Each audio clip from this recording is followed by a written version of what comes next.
रात्रीची शांतता दिल्लीच्या रस्त्यांवर पसरली होती. चांदणी चौकांपासून थोड्या अंतरावर एका सुनसान रस्त्याच्या कडेला एक चमकणारी मर्सिडीज उभी होती. जणू काही एखादा थकलेला योद्धा श्वास घेत होता. राजीव मेहरा गाडीजवळ उभा होता, ज्याच्याकडे संपत्तीची कमतरता नव्हती. त्याचा सूट इतका महाग होता की त्याच्या किमतीत एक छोटेसे घर विकत घेता येईल. त्याच्या मनगटावर बांधलेले घड्याळ रात्रीच्या अंधारातही चमकत होते, पण त्या रात्री हे सर्व निरुपयोगी होते. त्याच्या गाडीचे पेट्रोल संपले होते, फोनची बॅटरी संपली होती आणि मदतीचा मार्गही दिसत नव्हता. राजीव अस्वस्थपणे आजूबाजूला पाहत होता, जणू काही तो एखाद्या चमत्काराची अपेक्षा करत होता. तेवढ्यात रस्त्यावर एका ऑटो रिक्षाचा आवाज आला. एक जुनी ऑटो हळूहळू थांबली आणि रामू, एक सामान्य ऑटो चालक, त्यातून बाहेर पडला. त्याचा चेहरा थकवाने भरलेला होता, पण त्याच्या डोळ्यात एक विचित्र चमक होती. जणू त्याला प्रत्येक अडचणीला सामोरे जाण्याची कला अवगत होती. रामूने राजीवकडे पाहिले आणि हसत विचारले, साहेब, काय झालं? गाडी बिघडली का? राजीवने चिंताग्रस्त स्वरात उत्तर दिले, अरे, खराब नाही झाली. पेट्रोल संपलं आहे आणि माझा फोनही बंद आहे. मला टॅक्सीही सापडत नाहीये. रामूने क्षणभर राजीवकडे पाहिलं, जणू तो त्याची समस्या मनापासून समजून घेत होता. मग तो त्याच्या ऑटोच्या ट्रंककडे गेला. त्याने एक छोटी प्लॅस्टिकची बाटली बाहेर काढली, ज्यामध्ये थोडेसे पेट्रोल होते. तो सहानुभूतीपूर्ण स्वरात म्हणाला, साहेब, रात्रीच्या यावेळी कोणती मदत मिळणे कठीण आहे, पण तुम्ही काळजी करू नका. माझ्याकडे थोडे पेट्रोल आहे. मी ते माझ्या बाटलीत ठेवतो. मी ते तुमच्या गाडीत टाकून देतो.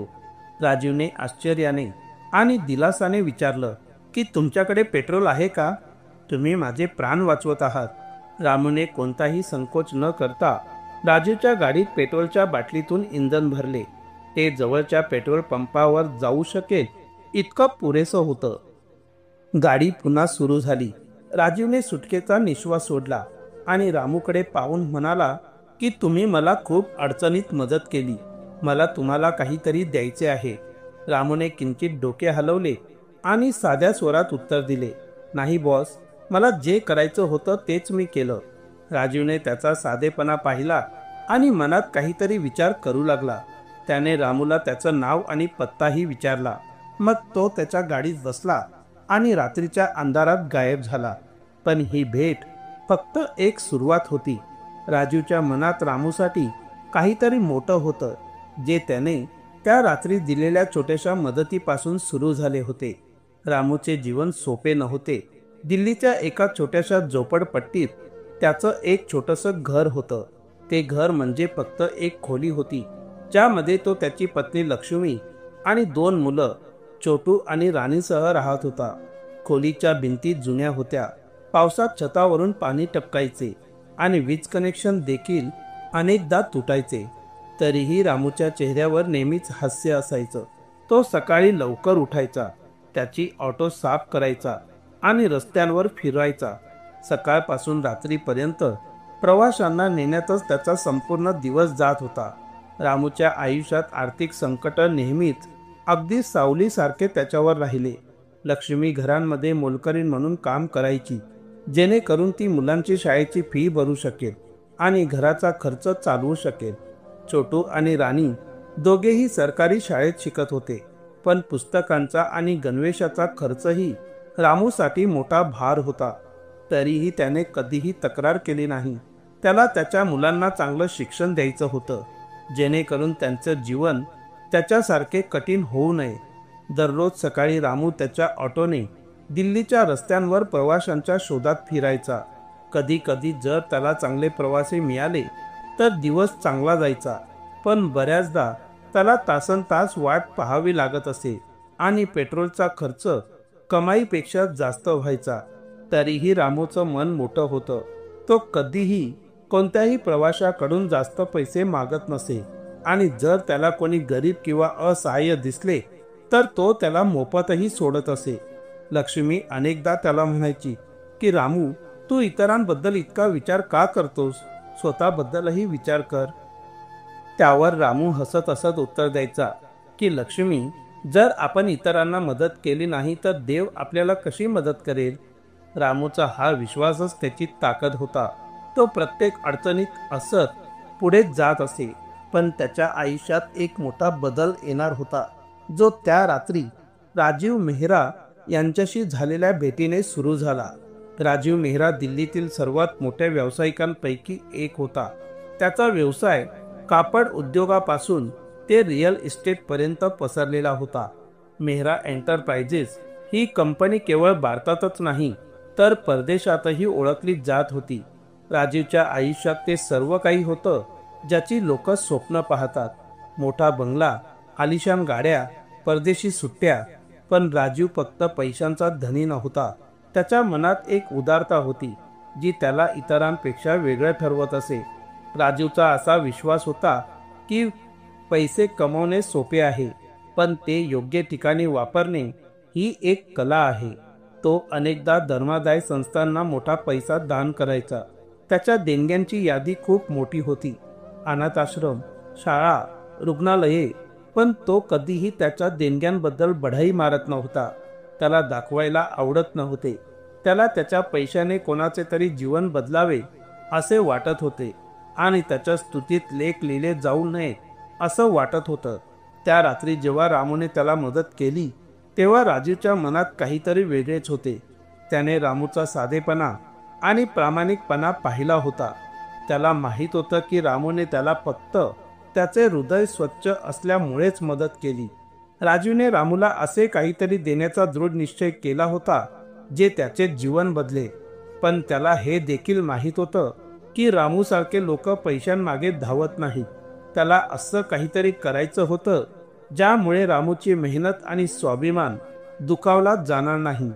त्या रात्रीची घटना काहीशी अशी होती की राजीव एका बिझनेस मीटिंगवरून परतत होता. त्याच्या गाडीत पेट्रोल कमी होतं, पण त्याला वाटले की तो घरी पोहोचे. पण वाटेत गाडी थांबली. फोनची बॅटरीही संपली होती आणि रात्रीचे 2:30 वाजता मदत मिळणे कठीण झाले होते. राजीवने रस्त्यांवर आजूबाजूला पाहिलं, पण रस्ता सुनसान होता.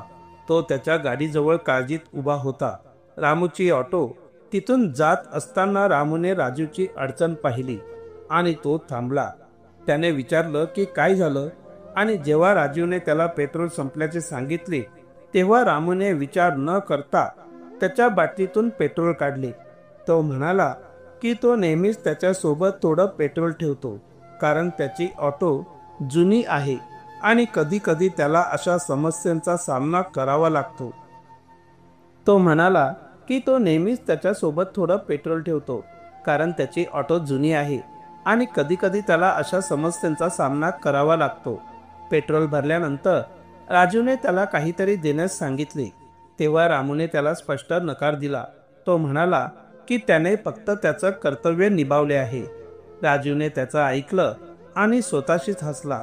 त्याने रामूचं नाव आणि पत्ता घेतला आणि नंतर त्याच्या गाडीत बसला आणि निघून गेला. पण त्या रात्रीच्या भेटीने राजीवच्या मनात एक बीज पेरले होते. त्याला रामूला असं काहीतरी द्यायचं होतं जे त्याच्या आयुष्याला एक नवीन दिशा देईल. रामूचे जीवन नेहमीसारखेच चालू होते. तो त्याची ऑटो साफ करून रस्त्यावर निघाला तेव्हा सकाळचे धुके अजून दूर झाले नव्हते. दिल्लीचे रस्ते जे कधी शांत तर कधी गोंगाटाचे होते ते रामूच्या उपजीविकेचे साधन होते. तो दिवसभर प्रवाशांना शोधत असे, कधी बाजारातील गर्दीत तर कधी ऑफिसमध्ये जाणाऱ्यांमध्ये. त्याचा चेहरा थकवा भरलेला असायचा, पण त्याचे हास्य कधीच कमी झाले नाही. घरी परतताना तो कधी कधी मुलांसाठी 1-2 ट्रॉफी आणत असे. ते पाहून छोटू आणि राणीचे डोळे चमकत असत. लक्ष्मी त्याच्याकडे पाहत असे आणि म्हणत असे की रामू, तू इतका खर्च का करतोस? या छोट्या छोट्या गोष्टीही पैशांसोबत येतात. रामू हसत हसत उत्तर द्यायचा की लक्ष्मी, मुलांच्या हास्यांच्या तुलनेत हे पैसे काय आहेत? पण त्याच्या आयुष्यात अडचणीही कमी नव्हत्या. छोटू आणि राणीची शाळा सरकारी शाळा होती, पण पुस्तके, गणवेश आणि कधी कधी अगदी शाळेची कमी फीही त्याच्यासाठी एक ओझे होती. लक्ष्मीची कमाई आणि रामूची मेहनत एकत्रितपणे घर चालवण्यासाठी पुरेसे पैसे भरू शकत होती. भाड्याने घेतलेली खोली, वीज बिल आणि मुलांच्या गरजा या सर्व गोष्टी एकाच धाग्यात अडकलेल्या होत्या. तरीही रामू कधीही हिंमत गमावत नव्हता. तो म्हणायचा की देवाने आपल्याला हे जीवन दिलं आहे, म्हणून तो आपल्याला काहीतरी मार्ग नक्कीच दाखवेल. दुसरीकडे राजीव मेहरा त्याच्या या जगात व्यस्त होता. त्याचा बंगला दिल्लीच्या पॉश भागात होता, जिथे सर्व काही चमकत होते, जमिनीपासून झुंबरापर्यंत. पण त्या रात्री रामूशी झालेल्या भेटीने त्याच्या मनात काहीतरी खळबळ उडाली होती. तो रामूचा साधेपणा आणि प्रामाणिकपणा विसरू शकला नाही. राजूने त्याच्या सेक्रेटरीला रामूचा पत्ता शोधण्यास सांगितले. त्याने सांगितलं की त्याला त्या रात्री मदत करणाऱ्या ऑटो ड्रायव्हरला भेटायचं आहे. सेक्रेटरीला काही दिवसात रामूचा पत्ता सापडला. राजीवला वाटलं की त्याला रामूला भेटून काहीतरी द्यायचं आहे, पण त्याला हे देखील माहीत होतं की रामू सारखे लोक सहज पैसे स्वीकारत नाहीत. त्याने मनात एक योजना आखली. तो रामूला त्याच्या ड्रायव्हरची नोकरी देऊ इच्छित होता. यामुळे रामूचे जीवन चांगले होईलच, पण त्याच्या मुलांना चांगले शिक्षण आणि भविष्यही मिळेल. राजूने त्याच्या सेक्रेटरीला फोन करून सांगितले की मला त्या ऑटो ड्रायव्हरला भेटायचं आहे. त्याचं नाव रामू आहे.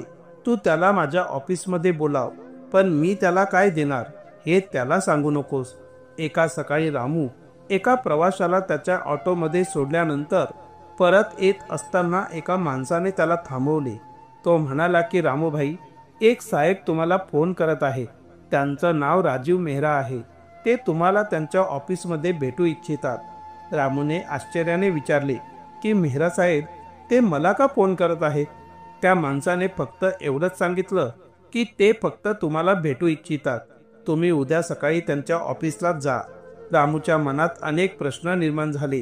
त्याला आठवले की त्याने त्या रात्री एका साहेबाला मदत केली होती, पण त्याला माहीत नव्हतं की तो इतका मोठा माणूस आहे. त्याने लक्ष्मीशी याबद्दल बोललेही होते. लक्ष्मी काळजीत म्हणाली की रामू, काही त्रास आहे का? तू काही चूक केली आहेस का? रामूने हसून उत्तर दिलं, अरे लक्ष्मी, मी फक्त माझ्याकडे असलेलं थोडं पेट्रोल दिलं. कदाचित ते साहेब तुमचे आभार मानू इच्छित असतील. दुसऱ्या दिवशी रामूने त्याचा सर्वात स्वच्छ शर्ट घातला आणि राजूच्या ऑफिसमध्ये पोहोचला. ऑफिसची इमारत इतकी मोठी होती की रामूला जणू तो दुसऱ्या जगात आल्यासारखा वाटत होता. काचेच्या भिंती, चमकणारे परशी आणि सगळीकडे सुटबूत कपडे घातलेले लोक, हे सर्व रामूसाठी नवीन होतं.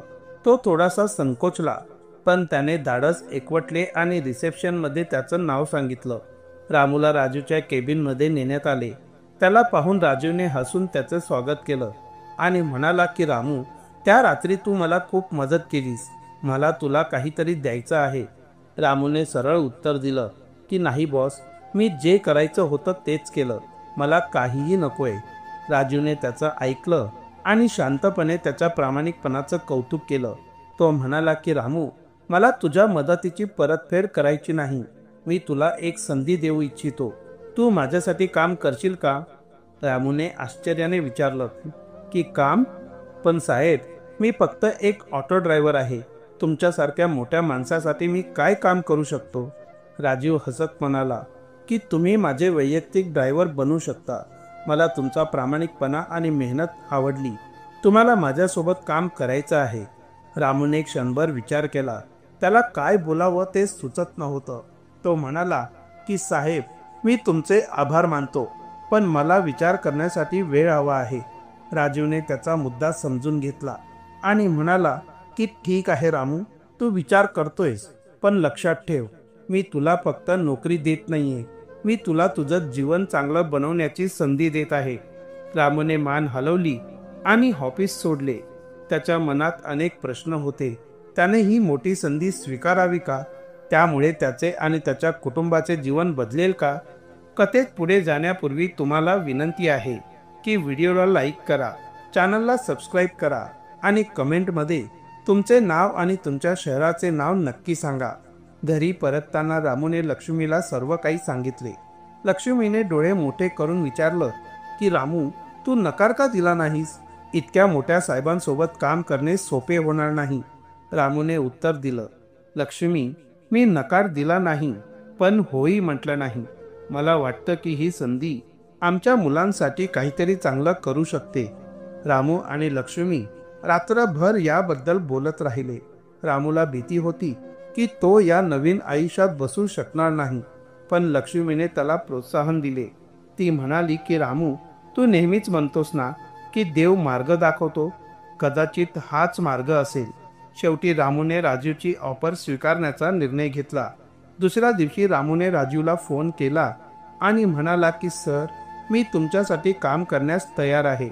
राजूने आनंदाने उत्तर दिलं की रामू, तू योग्य निर्णय घेतला आहेस.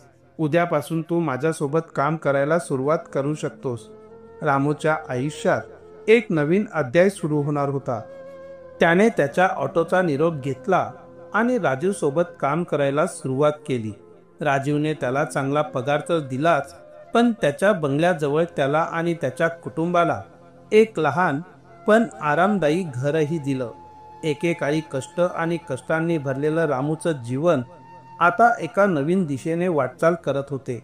रामूच्या आयुष्यात एक नवीन पहाट आली होती. राजू मेहराचा वैयक्तिक ड्रायव्हर म्हणून त्याचा पहिला दिवस होता. तो सकाळी लवकर तयार झाला. राजूने त्याला दिलेला नवीन गणवेश त्याने घातला. गणवेश इतका स्वच्छ आणि चमकदार होता की रामूला स्वतःवर विश्वासच बसत नव्हता. त्याने आरशात स्वतःकडे पाहिलं आणि लक्ष्मीला म्हणाला की लक्ष्मी, बघ, मी एका मोठ्या साहेबांसारखा दिसतोय. लक्ष्मीने हसत उत्तर दिलं की रामू, तू नेहमीच मोठा माणूस आहेस. आता जगालाही त्याची माहिती होऊ लागली आहे. रामू राजीवच्या बंगल्यावर वेळेवर पोहोचला. त्या जागेची चमक त्याला अजूनही विचित्र वाटत होती. बंगल्याचा दरवाजा इतका मोठा होता की त्याची ऑटो त्यात अनेक वेळा प्रवेश करू शकत होती. राजीवने त्याला त्याच्या नवीन कारच्या एका चमकदार BMW चाव्या दिल्या आणि म्हणाला की रामू, ही तुझी जबाबदारी आहे आणि मला खात्री आहे की तू तुझ्या ऑटोसारखी त्याचीही काळजी घेशील.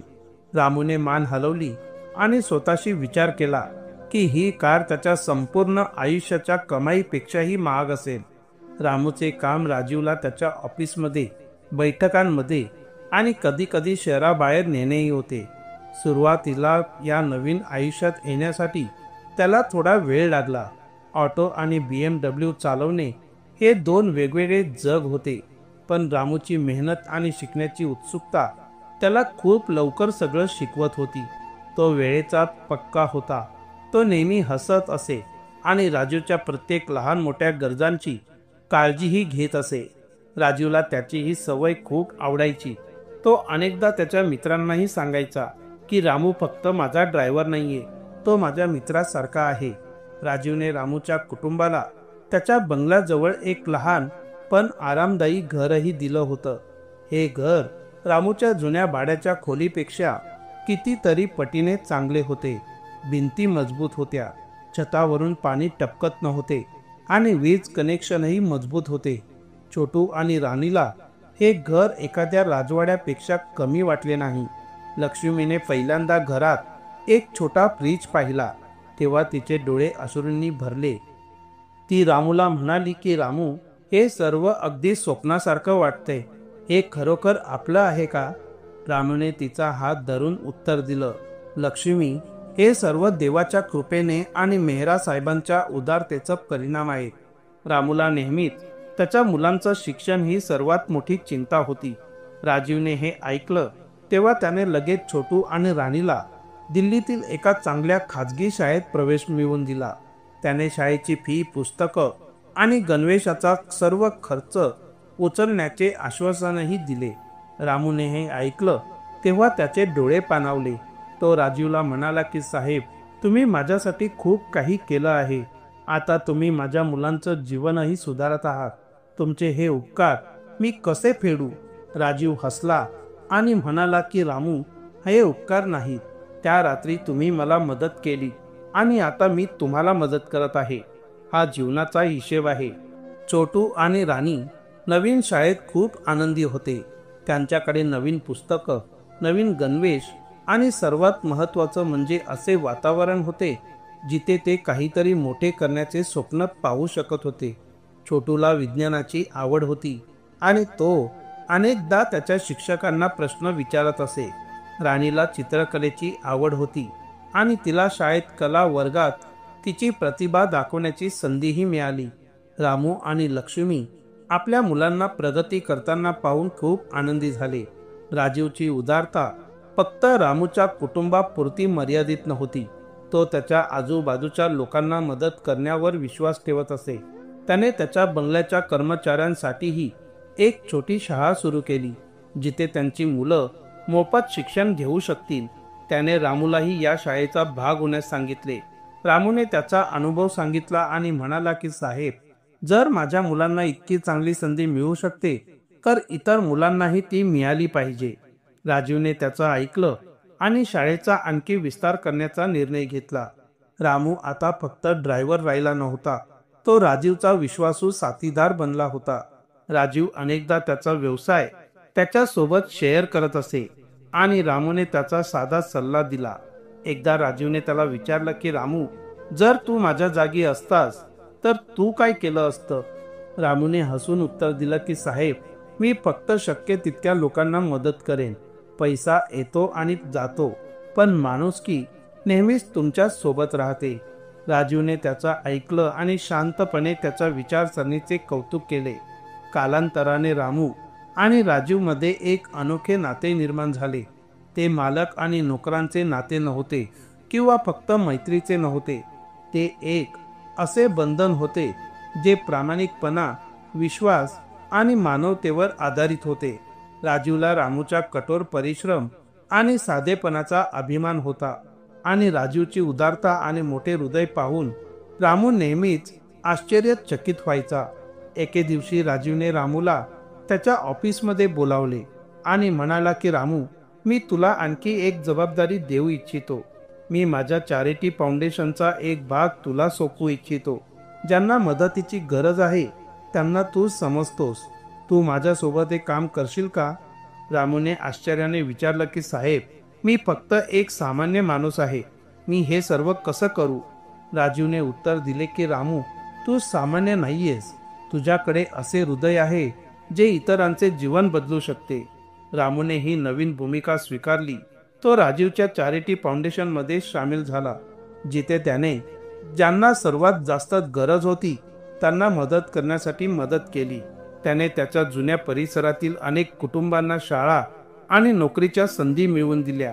त्याच्या कठोर परिश्रम आणि साधेपणामुळे राजीवचा विश्वासच जिंकला नाही, तर इतर अनेकांच्या आयुष्यातही प्रकाश आला.